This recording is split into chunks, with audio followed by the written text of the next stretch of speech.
Have you ever felt overwhelmed at the end of the month, wondering where all your money went? It seems no matter how much you earn, your money just disappears.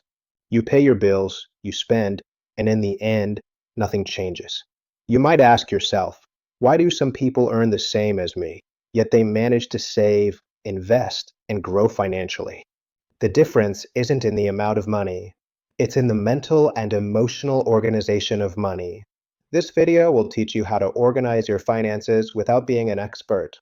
More importantly, we'll explore how to change the way you think, feel, and use money every day.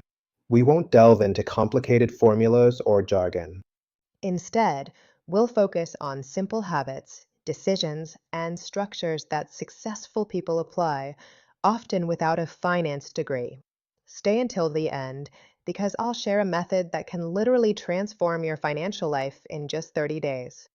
Most people live in financial autopilot. They receive money, spend it, and before they know it, they're counting down the days until the next paycheck. The core issue isn't a lack of income, it's a lack of awareness. If you don't know where your money is going, you can't possibly control it. Organizing your money isn't a technical skill, it's an emotional discipline. Many don't realize it, but how you manage your money reflects how you manage your life. It shows your patience, your clarity, and your internal control. So, what's the very first step to organizing your money? Stop lying to yourself. Many people claim, I don't have enough, but in reality, they don't know how much they spend or on what. That's why the first habit you need isn't financial, it's observational. For 30 days, meticulously write down absolutely everything you spend.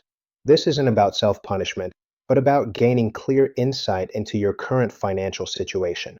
When you do this, you'll realize something powerful. Your money doesn't just disappear. You are directing it, often without even realizing it. Once you know where your money is going, it's time to give it a plan. Because if you don't give your money a purpose, the world will do it for you. The key is to divide your money into 5 essential areas. You can adjust these percentages, but you should never ignore these categories. First, basic needs, accounting for 50%. This covers housing, food, transportation, and health. These are your non negotiable expenses. Next, investment and savings, 20%. Even if it's a small amount, this builds your future. It's crucial for long-term financial security. Then, education and growth, 10%. This includes books, courses, and continuous learning. Investing in yourself is always a wise decision.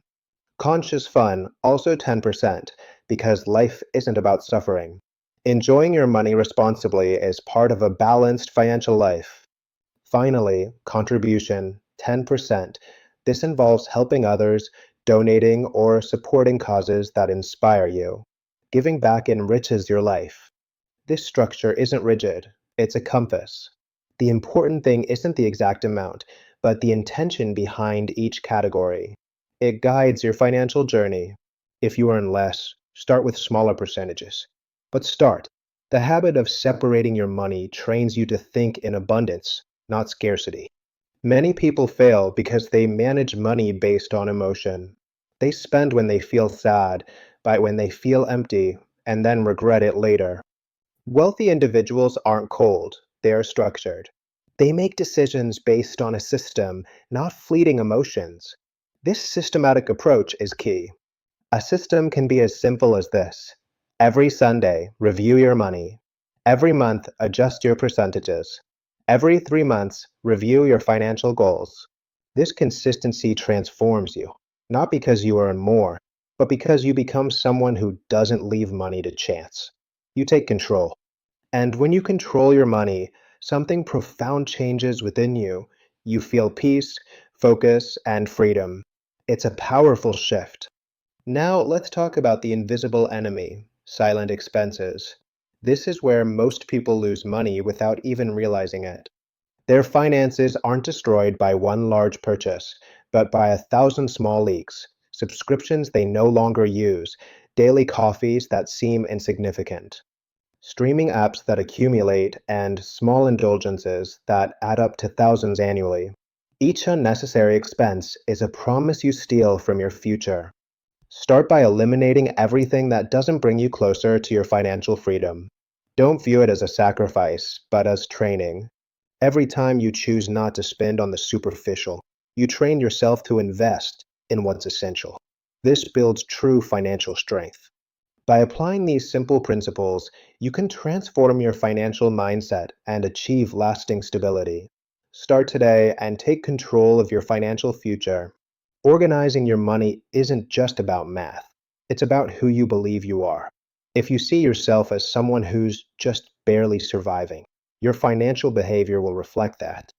But when you start thinking like someone who manages, plans, and creates, your mind begins to operate differently. You stop thinking about paying off debts and start thinking about building assets. You stop saying, I don't have money, and start saying, how can I generate it?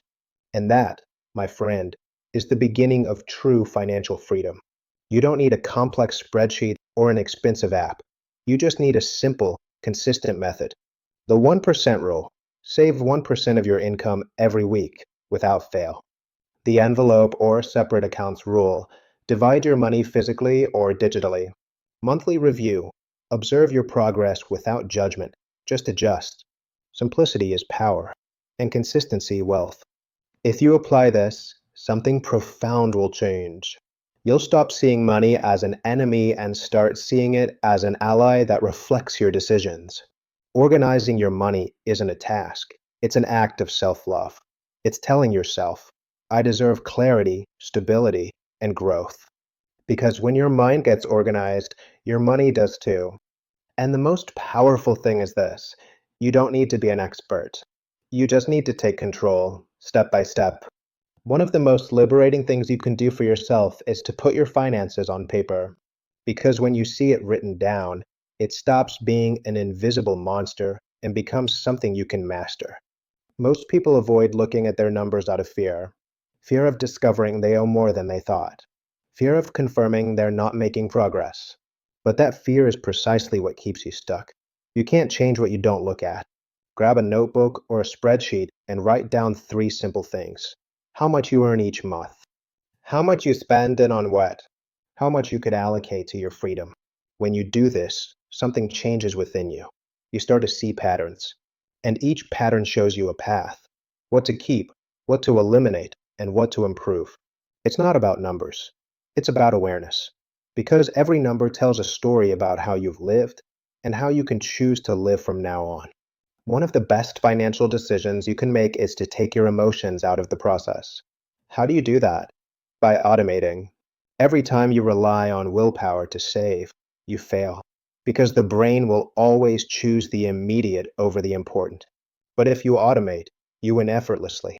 For example, schedule automatic transfers to your savings account as soon as you receive your salary. Set up automatic bill payments to avoid late fees. Create weekly financial reminders. Over time, you'll see your money organize itself and you can focus on growing, not just surviving. The secret is to create a system that works even when you're resting. And that, my friend, is what truly free people do. No one can organize their money well if they don't first organize their mind. That's why financial growth begins with personal growth. Wealthy people don't just invest in businesses or stocks, they invest in themselves, in learning, in thinking differently, in surrounding themselves with people who push them forward. If your mind remains the same, your bank account will too.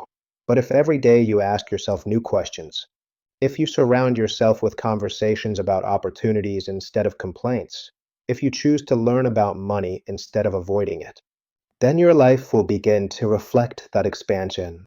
Money always reaches the level of your mindset. And when you expand, your income does too. So don't just focus on organizing what you have today. Focus on becoming the person capable of multiplying it tomorrow.